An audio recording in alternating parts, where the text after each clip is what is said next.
sauti ya mtu mhitaji mbele za Mungu atoaye majibu. Majibu ambayo Mungu anatutendea au miujiza ile ambayo Mungu anatutendea huwa inategemea kiwango cha imani zetu.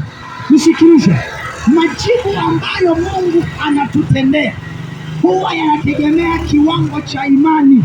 Nisikilize nikwambie, Biblia inasema Yesu alimwambia Bartholomayo, enenda zako, imani yako inakuponya.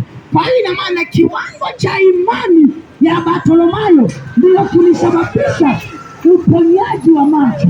Kiwango cha imani yako ndio kitakachosababisha kufunguliwa. Nisikilize, miujiza huwa inategemea kiwango cha imani. Kiwango cha imani yako, ikiwa utakuwa na imani mdogo utapata muujiza mdogo, lakini ukiwa na imani kubwa utapata muujiza mkubwa. Ashukuriwe Mungu kwa kuwa ninawaona watu wanayo imani kubwa na watapokea miujiza mikubwa.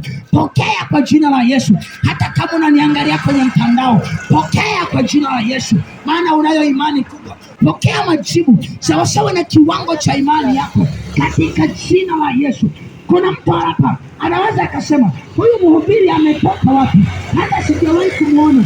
Wengine wanataka kusema huyu mhubiri ni mdogo sana, atakaponiwekea mkono nitapona.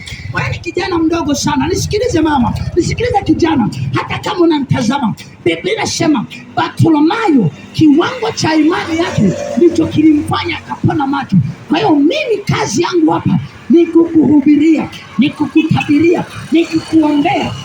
Na wakati nitakuwa naomba, kuna nguvu za Mungu zitashuka, zitakugusha na Mungu atakufungua. Unajua ni nini? Biblia inasema kwamba kiwango cha imani ya Bartholomayo ndio kilicholeta majibu.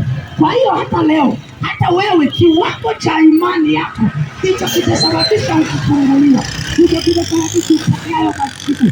Nisikiliza nikwambie, niko mahali hapa, nitakapoenda kuomba Mungu atakugusa. Nitakuombea Mungu inue imani yako. Hebu inua imani yako, Mungu atakugusa.